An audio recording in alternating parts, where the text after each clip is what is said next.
Jack Delhi की counselling में जो कॉलेज आपके हैं, पार्टिसिपेंट कॉलेजेस हैं, एनएसयूटी है, डीटीयू, डीएसयू, आईजीडीटीयू और आपका ट्रिपल आईटी दिल्ली। ये कॉलेज आपकी जैक दिल्ली की काउंसलिंग में पार्टिसिपेट करते हैं और 15 मई से जैक दिल्ली की काउंसलिंग स्टार्ट भी होनी थी, लेकिन अभी ये अपडेट अभी वेबसाइट पे रजिस्ट्रेशन स्टार्ट नहीं हुआ है। इसका भी एक फाइनल अपडेट अभी 2 घंटे के बाद हम लोग अपडेट कर देंगे कंफर्मेशन करने के बाद। आज हम बात करने वाले हैं डीटीयू के बारे में। आपका काफी डिमांडिंग वाला कॉलेज है और बहुत फेमस कॉलेज है। तो इसका रीजन और कुछ नहीं है, रीजन इनका प्लेसमेंट और इसकी लोकेशन।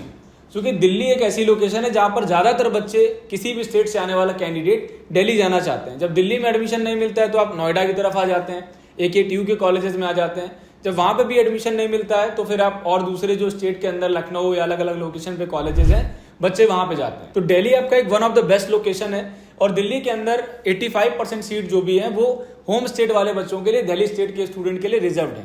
तो यहाँ पे 2 काउंसलिंग होती है, एक तो आपका जैक दिल्ली होती है और एक आपका यहाँ पर आईपीयू दिल्ली की काउंसलिंग अलग से होती है। तो आईपीयू के अंदर जो कॉलेज आते हैं आपका एमएआईटी, एमएसआईटी, बीपीआईटी, ये भी बहुत अच्छे कॉलेजेस हैं। जो स्टूडेंट दिल्ली के कॉलेजेस को टारगेट कर रहे हैं वो लोग वहां पे आईपीयू की काउंसलिंग भी करा सकते हैं। ये रही काउंसलिंग की बात। अब स्टार्ट करते हैं डीटीयू का कॉलेज रिव्यू। तो डीटीयू का कॉलेज रिव्यू स्टार्ट करते हैं और ये कॉलेज के बारे में बहुत सारे बच्चे जानना चाहते हैं जो अदर स्टेट के कैंडिडेट हैं। जैसे हमारे यूपी के कैंडिडेट हैं, बिहार के बच्चे हैं, मध्य प्रदेश या किसी भी अदर स्टेट से आने वाले कैंडिडेट हैं। तो डीटीयू के बारे में डेफिनेटली आप सब जानना चाहेंगे। उसका सिर्फ एकमात्र रीजन है सबसे बड़ा, वो है इनका प्लेसमेंट। एक बार मैं थोड़ा सा यहाँ पर प्लेसमेंट को हाईलाइट करना चाहूंगा ताकि सबसे बड़ा इनका रीजन है। देखो यार, सबसे पहले तो अभी इनका एलुमिनाई नेटवर्क देख लो। एलुमिनाई देखो, ऐसे ऐसे नाम मिल जाएंगे जिनका नाम सुन के आपको मजा आ जाएगा एकदम। विजय शेखर शर्मा सर हैं जो कि हमारे पेटीएम के फाउंडर हैं, आप सब जानते हैं। और इन्होंने जो पढ़ाई की है, इन्होंने जो अपना बीटेक किया है 1998 बैच से, ये डीटीयू के पास आउट है। तो विजय शेखर शर्मा सर ने यहाँ से बीटेक किया। एक और आप देखो स्टार्टअप फूड पांडा के जो फाउंडर हैं, ठीक है, फूड पांडा के फाउंडर रोहित चड्ढा जी, इन्होंने भी यहाँ से आपका डीटीयू से ही डीटीयू के स्टूडेंट रहे हैं। नवीन कुकरेजा को आप सब जानते होंगे, नवीन कुकरेजा सर को। पैसाबाजार.com जो वेबसाइट है जहां पर आप बहुत तरीके के प्रीमियम इंश्योरेंस वगैरह आप देखते हो और बहुत एक हाई वैल्यू वाली कंपनी है, आज हाई वैल्यूड कंपनी बना दी इन्होंने। तो नवीन कुकरेजा जी भी 1999 में इन्होंने किया हुआ है, ये 2005 से है। या विजय शेखर शर्मा सर भी 1998 के स्टूडेंट रहे हैं। और यहाँ पर अमित देख सकते हो, अमित भाषण सर हैं जो कि को फाउंडर है गो मैकेनिक के। यार ये सब ऐसी कंपनीज है जिनके बारे में आपने जरूर सुना होगा, कहीं ना कहीं आपने एडवर्टीजमेंट देखा होगा। तो अपने आप में जहां से ऐसे लोग पढ़ के निकले, कौन बच्चा जो नहीं जाना चाहेगा। ऐसे ही कॉलेजेस की तो आप तलाश करते हैं जिसकी वजह से आप बहुत सारे वीडियोस देखते हैं। इसलिए डीटीयू जो है अपने आप में एक स्पेशल कॉलेज है और इस कॉलेज के बारे में इन डिटेल हम आज डिस्कस करेंगे। ठीक है, कट ऑफ के बारे में एक नेक्स्ट वीडियो में मैं कट ऑफ बनाने वाला हूं कंप्लीट। जो आउटसाइडर दिल्ली, स्पेशली जो आउटसाइड दिल्ली वाले बच्चे हैं या दिल्ली के स्टूडेंट हैं, दोनों के लिए यहाँ पर हम अगले वीडियो में कट ऑफ में डिस्कस करेंगे। और नेक्स्ट कुछ ही आवर्स में या नेक्स्ट डे मॉर्निंग तक आपको डीटीयू की कट ऑफ वाला वीडियो चैनल पे मिल जाएगा। इन शॉर्ट छोटा सा हिस्ट्री देख लेते हैं डीटीयू का कि एक ऐसा कॉलेज है, कितना पुराना कॉलेज है। तो 1941 का एस्टैब्लिश्ड कॉलेज है, काफी पुराना है यार। 1941 में ये कॉलेज है। देन पॉलिटेक्निक कॉलेज एक डिप्लोमा देता था, तब ये डिग्री कॉलेज नहीं हुआ करता था। बाद में इसको 1952 में इस्टेब्लिश किया गया यूनिवर्सिटी ऑफ दिल्ली के अंदर, डीयू के अंदर इसको ले लिया गया। तब ये फिर डिग्री देने लगे, डिप्लोमा से हटके डिग्री पे आ गए और बीटेक की डिग्री में ये बीटेक कराने लगे। तो वहां से इन्होंने formal degree level programme start किए। हम बात करें 2009 में डीटीयू कन्वर्ट हुआ, जो आज आप दिल्ली टेक्नोलॉजिकल यूनिवर्सिटी देखते हो।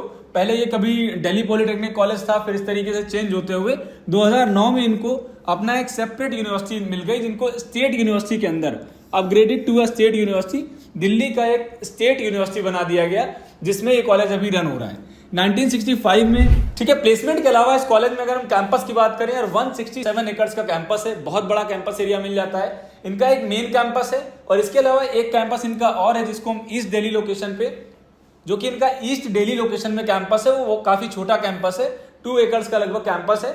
और इसमें आपका बेसिकली जो ईस्ट दिल्ली वाला कैंपस है, यहाँ पर आपके नॉन इंजीनियरिंग प्रोग्राम रन होते हैं, जैसे बीबीए, बीसीए जैसे कोर्सेज, बीबीए, एमबीए वगैरह प्रोग्राम है, वो आपको इसमें मिल जाते हैं। बाकी जितने भी आपके इंजीनियरिंग प्रोग्राम है, क्योंकि डीटीयू के अंदर एक अच्छा खासा सीट इंटेक है। अगर आप बीटेक की बात करोगे तो बीटेक में इनका लगभग 2500 प्लस 2500 प्लस इनका सीट इंटेक है। तो काफी सारी ब्रांचेस मिलेंगी, बहुत सारी लोअर ब्रांचेस मिलेंगी। और आप सब स्टूडेंट्स को कहीं ना कहीं एक उम्मीद होती है कि यार सीएसई ना मिले तो ना मिले, कम से कम हमें किसी अदर ब्रांच में मिल जाए। और डीटीयू एक ऐसा कॉलेज है कि अगर आपको यहाँ पे बायोटेक भी मिलेगी तो बच्चे यहाँ पे छोड़ेंगे नहीं, ले लेंगे। क्योंकि सीएसई का यहाँ पे डेफिनेटली सीएसई का कट ऑफ हाई रहता है, 4000 5000 रैंक पे यहाँ पे सीएसई क्लोज हो जाती है। तो कहीं ना कहीं जिस बच्चे को यहाँ 5000 रैंक आ रही है जिसकी जेईई मेंस में, उसको पैरेलली बहुत सारे और एनआईटीज के ऑप्शन मिल जाते हैं। और स्टूडेंट को अगर एक तरफ एनआईटी मिल रहा है, एक तरफ डीटीयू मिल रहा है, तो बहुत सारे बच्चे एनआईटी को छोड़ के डीटीयू में आना चाहेंगे, डीटीयू को ले लेंगे। तो यहाँ पे इस तरीके से कुछ इस कॉलेज की ओवरऑल प्रोफाइल है। कैंपस इनका रोहिणी में लोकेटेड है, मेन कैंपस रोहिणी लोकेशन पे है दिल्ली में। और दिल्ली में रोहिणी का जो एरिया है वो डेफिनेटली अपने आप में एक बहुत प्रीमियम लोकेशन है, अच्छी लोकेशन पे कॉलेज लोकेटेड है। अब हम बात करेंगे कि टोटल ब्रांचेस कितनी है। ये आपका बहुत इंपॉर्टेंट एक पॉइंट हो सकता है। बहुत सारे बच्चे जो आउटसाइड दिल्ली कैंडिडेट हैं और इस कॉलेज के बारे में सर्च कर रहे हैं, या आप भी देखने आओ वीडियो, तो डेफिनेटली आप जानना चाहोगे कि हमारे अदर स्टेट कैटेगरी में कितनी सीट्स मिलने वाली है। ये जो सीट इंटेक है ये हमारे अदर स्टेट वाले बच्चों के लिए, ये आपका होम स्टेट दिल्ली वाले बच्चों के लिए। तो हम लोगों ने यहाँ पे अलग अलग सीट्स को लिखा हुआ है। ब्रांच आपकी ये मिल जाएंगी, जितनी भी ब्रांचेज हैं ये सारी आपकी ब्रांचेज हैं। ये होम स्टेट सीट्स हैं या अदर स्टेट सीट्स हैं, ठीक है। तो हम स्टार्ट करेंगे यार। ब्रांचेज में कई ब्रांचेज हैं यहाँ पे, देखो आप अगर आप ब्रांच की बात करेंगे तो ब्रांच वाइज यहाँ पे आपको बायोटेक्नोलॉजी, कुछ लोअर ब्रांचेस की बात करते हैं, क्योंकि लोअर ब्रांचेस ही यहाँ पे एक उम्मीद है कि यार ज्यादा रैंक पे अगर कुछ मिलेगा भी तो नीचे की ब्रांचेस मिलेंगी। जैसे इंजीनियरिंग फिजिक्स है, मैथमेटिक्स एंड कंप्यूटिंग ब्रांच यहाँ पे आपको मिल जाती है, केमिकल इंजीनियरिंग है, इसके बाद आपको इन्वायरमेंटल इंजीनियरिंग मिल जाती है, ईएनई, ठीक है, जहाँ पे 65 सीट्स है ईएनई में, और 11 सीट्स अदर स्टेट वाले बच्चों के लिए, 11 सीट्स लगभग यहाँ पे अदर स्टेट कैंडिडेट के लिए। आईटी की अगर बात करें, आईटी में 154 सीट्स है होम स्टेट दिल्ली के लिए और 27 सीट्स है आउटसाइड दिल्ली के लिए। इसी तरीके से सॉफ्टवेयर इंजीनियरिंग ब्रांच है, तो यहाँ पे आईटी, इधर आपको सॉफ्टवेयर इंजीनियरिंग ब्रांच मिल जाएगी। तो सॉफ्टवेयर इंजीनियरिंग में 154 सीट्स हैं होम स्टेट दिल्ली के लिए और 27 सीट्स हैं आउटसाइड दिल्ली के लिए। इस तरीके से आपको एक मैकेनिकल ब्रांच मिल जाएगी, और डीटीयू का मैकेनिकल भी अपने आप में काफी ज्यादा स्पेशल है। और लास्ट ईयर हमारे कैंडिडेट हैं, स्टूडेंट हैं, शायद अगर वो वीडियो को देख रहे होंगे या मे बी, उनका सिलेक्शन यहाँ पे हुआ था, 97 परसेंटाइल उनका परसेंटाइल था, ठीक है। स्पॉट राउंड में उनको डीटीयू मिल पाई थी, स्पॉट राउंड में उनको डीटीयू का ऑप्शन मिला था। मेन राउंड की उनकी रैंक लगभग थी आपका 35,000 के अराउंड रैंक थी, और उन्हें सिर्फ डीटीयू में मैकेनिकल चाहिए था। तो इन्होंने मैकेनिकल को टारगेट करते हुए इनकी काउंसलिंग की गई थी, और अभी वो डीटीयू के अंदर पढ़ भी रहे हैं। राजस्थान होम स्टेट से आते थे। तो कुछ स्टूडेंट हैं जो अलग अलग कॉलेजेस में स्टडी कर रहे हैं, हम लोग बच्चों से कनेक्टेड रहते हैं ताकि अलग अलग इंस्टीट्यूट्स का हमें फीडबैक मिल पाए। तो यहाँ पे यार बहुत सारी ब्रांचेज आपको मिल जाएंगी। सीट इंटेक, अगर टोटल सीट इंटेक की आप बात करोगे तो यहाँ पे टोटल सीट इंटेक में, तो एक बार जल्दी से हम लोग सीट इंटेक देख लेते हैं। अगर हम बात करें कंप्यूटर इंजीनियरिंग 409 सीट्स, 409 सीट मिलेंगी, 72 सीट है आउटसाइड दिल्ली के लिए। आपका इलेक्ट्रॉनिक्स एंड कम्युनिकेशन ईसीई में 205 सीट दिल्ली वालों के लिए, 36 सीट आपका आउटसाइडर के लिए।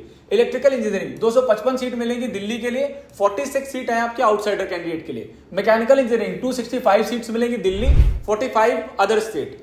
प्रोडक्शन इंजीनियरिंग लोअर ब्रांचेज में बच्चे प्रोडक्शन को कई बार लोअर ब्रांच में लेते हैं, इसमें आपको 65 सीट्स मिल जाएंगी दिल्ली होम स्टेट के लिए, और 11 सीट्स हैं अदर स्टेट के लिए। सिविल इंजीनियरिंग, सिविल में भी बहुत सारे बच्चे सोचते हैं कि लोअर में अगर रैंक थोड़ी सी और कम है, सीएसआईटी इसी के बाद अगर सिविल भी मिलेगा तो ले लेंगे। सिविल में 129 सीट्स हैं दिल्ली के लिए, 22 सीट्स हैं, 22 सीटें हैं जो कि आपका अदर स्टेट वाले बच्चों के लिए। नेक्स्ट आपका एनवायरमेंटल इंजीनियरिंग 65 सीट दिल्ली के लिए, 11 सीटें अदर स्टेट के लिए। केमिकल में 65 सीट है दिल्ली के लिए, 11 सीट अदर स्टेट के लिए। आईटी में 154 सीट्स है दिल्ली के लिए, 27 सीट है अदर स्टेट के लिए। बायोटेक में 65 दिल्ली, 11 सीटें बाहर के लिए। सॉफ्टवेयर इंजीनियरिंग 154 सीट दिल्ली के लिए, 27 सीट्स आउटसाइडर हैं। इसके बाद mechanical engineering in specialisation with automotive engineering, तो ऑटोमेटिव इंजीनियरिंग मैकेनिकल इंजीनियरिंग की ब्रांच है, 64 सीटें हैं दिल्ली के लिए, 12 सीट्स हैं बाहर के लिए। 99 सीट्स है इंजीनियरिंग फिजिक्स, एक यूनिक ब्रांच है यार। अगर आप बाहर के कंट्रीज में जाओगे, जैसे आप यूके यूएस वगैरह में जाते हो, वहां पे इंजीनियरिंग में आपको एक इंजीनियरिंग फिजिक्स ब्रांच भी मिलती है।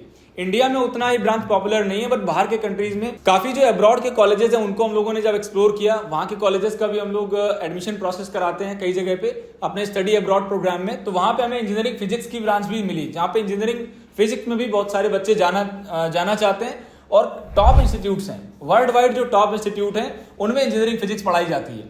तो ये एक ब्रांच है, इसको भी आप ले सकते हो। 17 सीट्स हैं अदर स्टेट के लिए। मैथमेटिक्स एंड कंप्यूटिंग, सीएसई नहीं मिल रही है, आईटी नहीं मिल रही है, सॉफ्टवेयर इंजीनियरिंग नहीं मिल रही है, तो मैथमेटिक्स एंड कंप्यूटिंग में ट्राई कर सकते हो। 154 सीट्स हैं दिल्ली के लिए और 45 सीट्स हैं बाहर के स्टूडेंट्स के लिए। तो ये आपका टोटल सीट इंटेक है।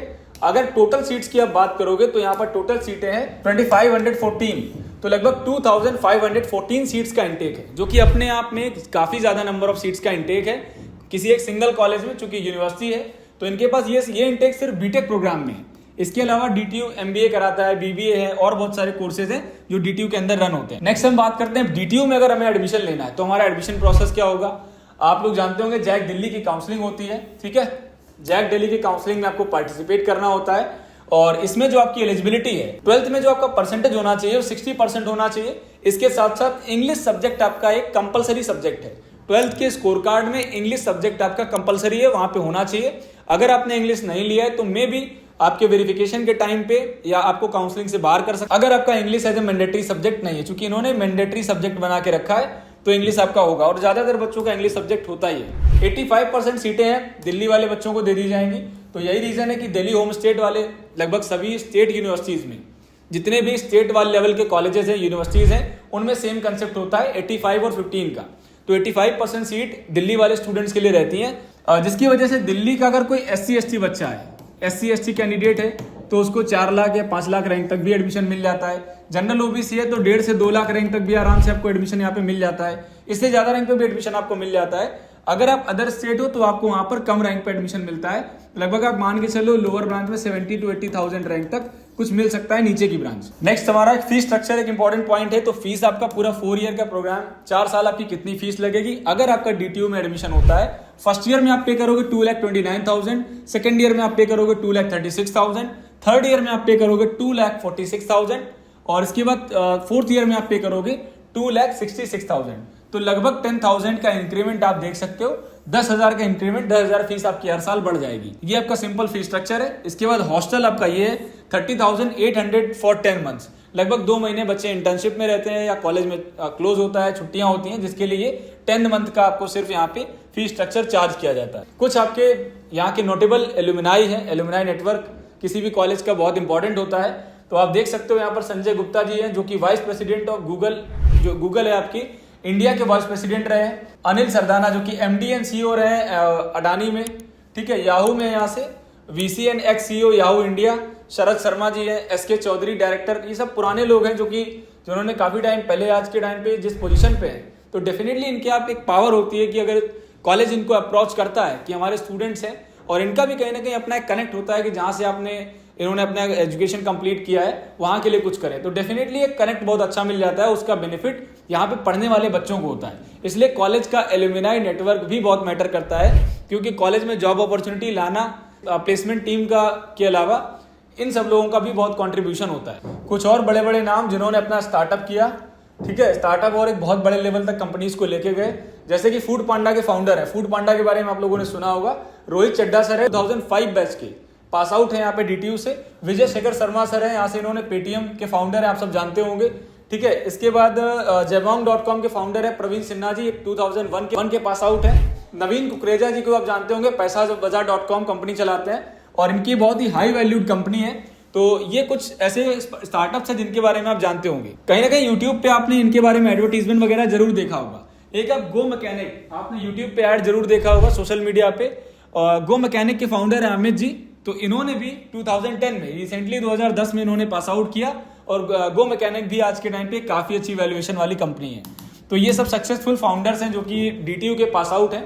तो एक बहुत बड़ा बेनिफिट ये होता है कि आपको ऐसे लोगों से इंटरेक्ट करने का मौका मिल पाता है, ठीक है। आज अगर आप विजय शेखर शर्मा को डायरेक्ट अप्रोच करोगे तो शायद मिलने को कभी मिल ही ना पाओ, लेकिन आपको कॉलेज एक ऐसा प्लेटफॉर्म है जो शायद इन लोगों से मिलने का, इनसे इंटरेक्ट करने का, ऑनलाइन सेशंस, बहुत तरीके होते हैं कि कॉलेज अभी एंटरप्रेन्योर्स हैं तो और जो बच्चे एंटरप्रेन्योरशिप में इंटरेस्टेड हैं उनके लिए इनसे इंटरेक्ट कराना, ये सब कॉलेज का काम होता है।